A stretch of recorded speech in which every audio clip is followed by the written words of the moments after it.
Mais où est-ce que je vais aujourd'hui à 7h45 du matin? Bah je vais à Venise. Non mais sincèrement, vous pensez que je vais vous faire des vidéos guide du routard et découverte de beaux paysages? On va parler de bien autre chose. On va parler notamment de se retrouver seul face à soi-même et de se poser des vraies questions. L'Italie avait été une super expérience, j'ai passé 6 très bons mois, mais j'y allais pour un stage. J'y allais pas pour me retrouver seul, comme j'ai pu le faire lors de ce dernier voyage entre la Suisse, l'Autriche et le Liechtenstein. Je me suis arrêté au Liechtenstein. Qui s'est déjà arrêté au Liechtenstein? Pas grand monde, parce qu'aujourd'hui on prend tous l'avion et on ne s'arrête pas aux pays frontières comme le Liechtenstein. J'ai une nouvelle caméra qui me permet de faire ça. Remettons un peu de contexte avant de commencer cette vidéo. Pourquoi ai-je eu l'idée de partir seul en prenant ma voiture tout droit jusqu'en Autriche? Eh bien, l'histoire remonte un petit peu plus tôt à une histoire de trahison. Ouais, j'ai été trahi.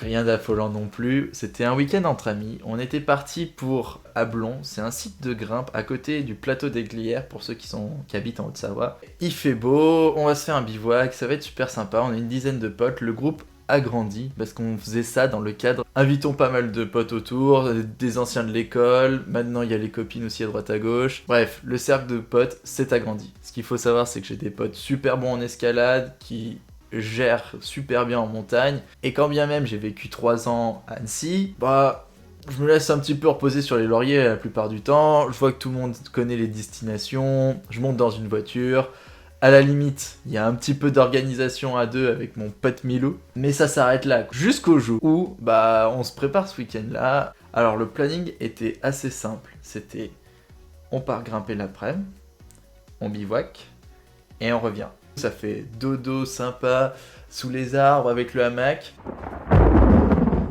Une fois sur place, c'est devenu dodo tente sous ouragan et tempête. Mais c'était trop bien.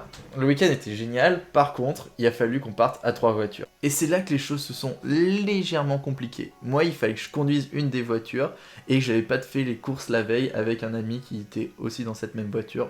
Et un peu avant d'arriver, on s'appelle pour se dire « Ok, tout le monde sait où c'est ? Ouais, pas de soucis, le plateau des Glières. Plateau des Glières, pas de problème. » Et là, on arrive sur le grand parking. Et là, sur ce parking, cette voiture de Milou, elle est hyper reconnaissable. Il y a des stickers partout, elle est rouge. C'est facile. Mais là, elle y est pas. Et on continue plus loin, toujours pas. Facile, qu'est-ce qu'on fait dans ce cas-là? On appelle son pote. Ah non. Pas de réseau. Au 21e siècle, pas de réseau. Ça faisait super longtemps, je crois que j'étais pas tombé vraiment sans réseau sur un parking. Je dis pas en montagne, effectivement, oui c'est normal, mais sur le parking. Alors, il fallait trouver un moyen. Bon, finalement je commence à les retrouver, sauf que mon ami qui va un petit peu mal doit prendre ma voiture pour retourner à Annecy et que quelqu'un vienne le chercher. Donc je lui laisse, alors je me retrouve avec 15 kilos de course sur les dos et mes jambes pour y aller. J'ai mis entre 2 et 3 heures à trouver le site alors qu'il fallait juste aller tout droit, mais c'était l'angoisse parce qu'on m'avait donné comme instruction t'inquiète, il faut juste descendre et hop tu tombes dessus en 20-30 minutes de marche, ce qui n'était pas le cas. Du coup comme je paniquais par rapport à ça, bah, je devais faire plus de pauses, me ralentir, et c'est là que je me suis dit pétain, la prochaine fois je pars seul, je vais aussi apprendre à m'organiser, à organiser autrement les choses, et finalement voilà, c'est pour ça que j'ai eu cette idée là. Je vais donc vous raconter maintenant cette histoire en Autriche pendant quasiment 3 jours. Je vais partir le vendredi, revenir le dimanche, faire 2 nuits. Ça c'est un petit peu compliqué, vous allez voir, mais c'était hyper intéressant. Encore une fois, cette vidéo n'est pas pour vous expliquer « Waouh, l'Autriche c'est incroyable, vous pouvez bivouaquer tel endroit, il y a des super spots, c'est incroyable !» Non! Pendant ce voyage, j'ai eu un petit clic qui a aussi beaucoup développé ces dernières vidéos, cette page Facebook. Et à la base, je voulais aussi prendre le temps de travailler mon TED Talk. Donc ce que j'ai fait, mais je pense que je vais virer à peu près 60 à 80% du travail, parce que depuis tout ce travail que je fais avec vous, en faisant des vidéos, en écrivant, je pense que je peux présenter quelque chose de beaucoup plus naturel et pas genre bonjour, je vous offre coaching à 120 € l'heure. Vous apprendrez le développement personnel et plein d'autres choses. Voilà, à tout de suite. Je n'ai pas envie de faire ça, je veux faire quelque chose de plus sympa. Donc je suis parti, j'ai pris ma voiture et hop.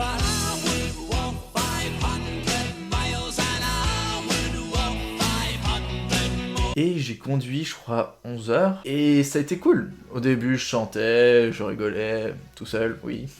Et puis je pensais un peu à mon tête, je pensais à des petites choses. Super sympa, ça se passe trop bien. J'arrive en Autriche, il faisait grand beau, je pouvais rouler fenêtre ouverte. Je me suis fait bien plaisir et là j'arrive pour bivouaquer, donc je peux vous donner des extraits comme... Ceci vous paraît être un simple coffre où je peux potentiellement dormir dedans et pourtant... Et bah tada! Merde, il on se reprend. Je prends le temps le matin, je me fais 2-3 petites blagues pour les vidéos et je repars. Je m'aperçois que, sans prévenir, j'ai attrapé froid. Et je sais pas du tout d'où ça vient, je ne comprends pas. Merde, il on se reprend. J'ai chaud, j'ai froid, je tremble, je décède. Et heureusement, j'ai un bouton qui est là, que j'appuie, et ça me ramène directement chez moi, peu importe l'état où je suis, pose le cerveau, et on fonce. Quand même, ça me fait un état de fatigue, alors il fallait que j'entretienne mon cerveau. Donc je me parlais, parfois à haute voix, oui, je fais ça. C'est le moment où je me suis dit, mais tiens, ce serait pas bien de parler une fois honnêtement avec moi-même. Alors je vous entends, et ça peut paraître très bizarre, mais parfois on se pose des questions, et souvent on a ce « je ne sais pas ». Je ne sais pas parce que j'ai pas forcément envie d'y répondre finalement. Je pense que ça arrive à tout le monde, des fois de bloquer face à dire, mais... ouais, je ne sais pas ce que je ressens, je sais pas ce que j'ai envie de faire, je sais pas des choses, tu vois. Alors que, finalement, peut-être qu'il y a une raison à tout. J'ai un très grand souvenir d'une phrase que j'ai entendue au CE2. Alors, il faut savoir que j'ai une super mauvaise mémoire visuelle, dans le sens où j'ai pas beaucoup de souvenirs d'enfance. Alors si je me souviens d'un lieu, d'une image et d'un son, même d'une phrase, ça veut dire que ça m'a beaucoup marqué. Et il y avait cette phrase donc de mon maître qui avait chahuté un élève qui avait dû faire une bêtise, je sais, là je m'en rappelle pas à ce point-là, mais il lui avait dit bah, écoute, pourquoi tu as fait ça? L'élève il regarde, il dit bah je sais pas. Ouais, bah, logique, pour moi ça paraissait tout à fait logique. Et le maître le regarde à nouveau et dit bah il y a une raison à tout, va dehors et va y réfléchir. Je me dis waouh. Heureusement que c'est pas moi qui fais la connerie, parce que je serais jamais re-rentré dans cette classe, j'aurais jamais eu la raison de pourquoi est-ce que j'agis. Des fois j'agis sans savoir pourquoi. Parce que oui, je suis ce genre de pote à qui on demande « Hey, tu veux faire quoi tout à l'heure ?» Je sais pas. On fait ciné ou on va boire une bière? Je sais pas. Je suis un peu cette personne. Bon, moins aujourd'hui, et pour moi c'était normal de pas y avoir une raison à cela. Après, est arrivé un moment où un jour, il y avait une fille avec qui on s'entendait bien, on échangeait énormément, et elle me demande anodinement, mais tiens, qu'est-ce que tu penses de moi? Enfin, qu'est-ce que tu ressens? Sachant qu'on commençait à s'ouvrir un peu, bah je me dis, waouh, je vais prendre le temps, je vais écrire quelque chose de bien construit, ça m'a pris peut-être 1 heure. J'étais là, ouais, là c'est le bon truc à envoyer. J'envoie, et je finis par un petit, et toi, du coup, tu ressens quoi? Je ne sais pas. Comment ça, je ne sais pas? Tu es un robot? Tu ne sens pas les choses? Je veux dire, quand on m'appuie là, je sais qu'on m'appuie là. Et je force, parce que à ce moment-là, j'étais un peu forceur. Ce qui est pas bien, les gars, soyez pas forceurs. Toujours la même réponse. Bah, je sais pas. Même des semaines et des mois après, je ne sais pas. Je me dis, mais c'est oui ou c'est non? Enfin, c'est plus oui ou plus non. Dans ce cas, ça veut dire que c'est un non. C'est juste que tu veux pas me vexer. Non, c'était vraiment un je ne sais pas. Et j'ai repensé à cette phrase, justement, de CE2. Et qu'à toutes ces fois où je me suis dit, bah oui, mais c'est normal de pas savoir. Et là, je me dis, merde. Ouais, effectivement, il y a peut-être des raisons à des choses. Et je pense que les deux sont justes. Les deux façons de penser sont justes. Il y a toujours une raison à quelque chose, mais on ne la sait pas forcément. Ou on ne veut pas la savoir. Où on est tellement dans le déni qu'on nous-mêmes on ressent pas que c'est à cause de ça qu'on a agi de telle manière ou qu'on a dit telle chose. Et c'est hyper intéressant parce que c'est ça finalement l'honnêteté. Pour moi l'honnêteté c'est des questions assez simples, savoir répondre plutôt que dire je ne sais pas, ça c'est être honnête. Et le je ne sais pas en général, oui si je te dis racine de 82 divisé par le carré de 3, ce qui est 9, c'est pas ouf comme exemple, ok, mais là je comprends qu'on dise Je ne sais pas, parce que je n'ai pas la réponse et je ne suis pas une calculatrice. Mais quand on parle de quelque chose qui est personnel, de pourquoi tu agis comme ça, qu'est-ce que tu désires, qu'est-ce que tu préfères, qu'est-ce que tu ressens, le je ne sais pas, c'est vraiment un déni, c'est ne pas vouloir prendre le temps, ou voire pire, ne pas vouloir être honnête, ou ne pas vouloir blesser des fois aussi les autres personnes, parce qu'on se dit mais comment l'autre va réagir, et dans ce cas je réponds pas. Alors pourquoi je parle de tout ça? C'est parce que c'est ça, le moment où je me suis dit dans mon voyage, je vais être honnête avec moi-même. Et quel est le sujet que j'ai pris? La violence. La violence, pas forcément physique, parce que alors, j'ai quasiment jamais été physiquement violent, j'ai jamais mis un point à quelqu'un. Par contre, je suis un expert des jeux psychologiques et de la violence verbale. Je pense qu'il y a une vidéo qui pourrait être intéressante pour expliquer ce que sont les jeux psychologiques. Mais pour résumer, on va jouer avec l'esprit de l'autre pour parler de manière détournée, parler avec beaucoup d'ironie, et donc aller chercher une réponse avec des manières détournées de parler. En détournant un petit peu les phrases, en jouant. C'est pas bien. Ça finit toujours mal, ce genre de choses. Ne faites pas des jeux psychologiques.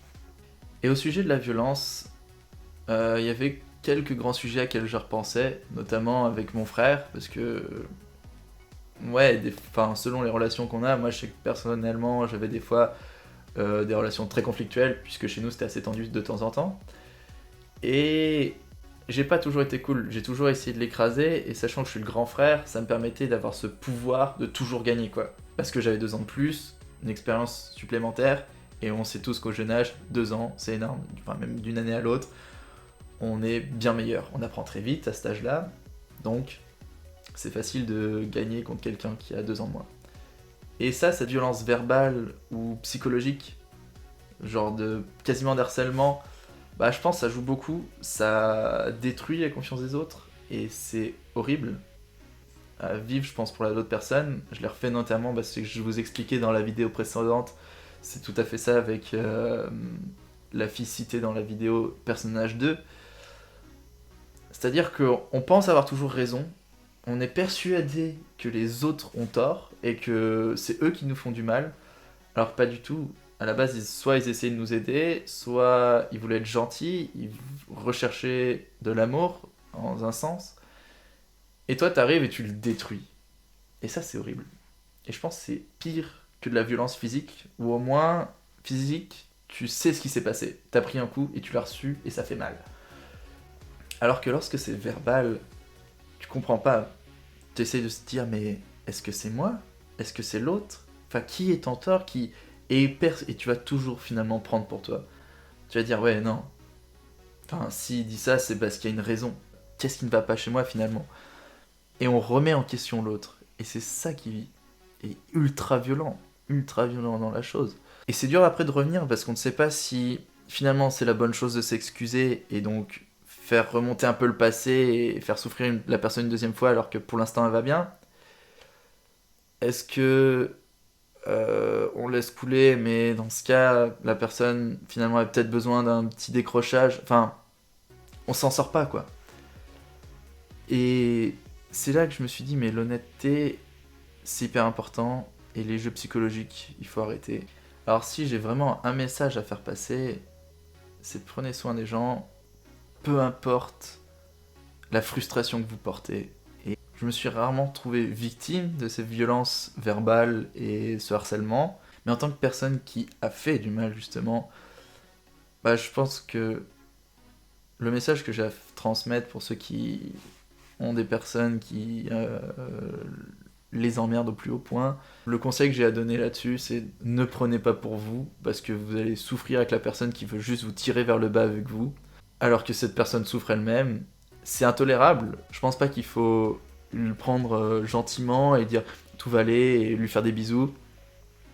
Par contre, il faut essayer de comprendre, et c'est là peut-être que des situations peuvent être débloquées, d'aller comprendre les autres, de se dire mais tu peux pas, et finalement si en essayant une fois, 2 fois de comprendre, la personne est toujours aussi violente, dans ce cas c'est qu'elle ne veut pas être aidée, et elle a besoin d'aide, mais vous n'êtes pas psychologue, c'est pas votre métier d'aider cette personne là qui a vraiment besoin d'aide, donc sauvez-vous quoi. Je pense vraiment, sauvez-vous de ces personnes-là et faites attention. Parce que plus on leur donne l'attention, enfin je sais que moi personnellement, plus on m'en donnait, pire j'étais quoi. C'est un cercle vicieux où on pompe dans l'autre toute son énergie et on blesse encore, encore, encore. Avec un certain acharnement qui détruit. Et la meilleure façon d'aider ces personnes-là à ce moment-là, c'est juste se dire bah tant pis, je peux pas t'aider. Tu veux juste pas écouter, je peux pas t'aider, je dois te laisser. Je dois me sauver moi actuellement là et tu me blesses. Ce que tu fais c'est blessant. À force de ne pas laisser passer ça, à force de discuter petit à petit, bah il y a des choses qu'il va comprendre. Puisqu'il est humain quand même, au bout d'un moment, à moins qu'il soit vraiment très borné, et là vraiment tu ne peux plus rien pour cette personne. Eh bien, juste parler un petit peu de temps en temps, que chacun apporte sa pierre à cette personne, il finira par comprendre. Il doit comprendre par lui-même, il doit se soigner par lui-même. Et c'est pas facile à en parler parce qu'effectivement, je pense vraiment que j'ai été abominable au moins 2 fois, en l'occurrence pendant des années avec mon frère, et pendant 1 an avec cette fille. Et il y en a d'autres à qui plus ponctuellement aussi j'ai pu mettre la misère. Et il y en avait d'autres au collège aussi. Je sais que certaines filles j'ai super maltraité, ou d'autres qui n'avaient pas les bonnes manières de communiquer avec moi, j'envoyais complètement bouler. Faut pas laisser passer ça, faut en parler. Comme tout, de toute manière, mon sujet actuellement, pour gagner en confiance, c'est toujours de parler, et c'est pour ça que je le fais actuellement. C'est des poids quand même assez lourds. Bon, avec mon frère, on a discuté depuis, on s'est fait une balade ensemble, et on a pu en parler. Lui, il a moins de difficulté avec ça, sur le pardon. Ça, c'est une chance pour moi, mais ça devrait pas être une norme non plus. C'est pas parce que quelqu'un nous pardonne qu'on peut tout faire, quoi. Et il faut se remettre en question à ce moment-là. Voilà. Et s'il y a des mecs qui, pareil, mettent la misère à d'autres personnes, bah posez-vous tout seul et partez en voyage. Et soyez honnête avec vous-même.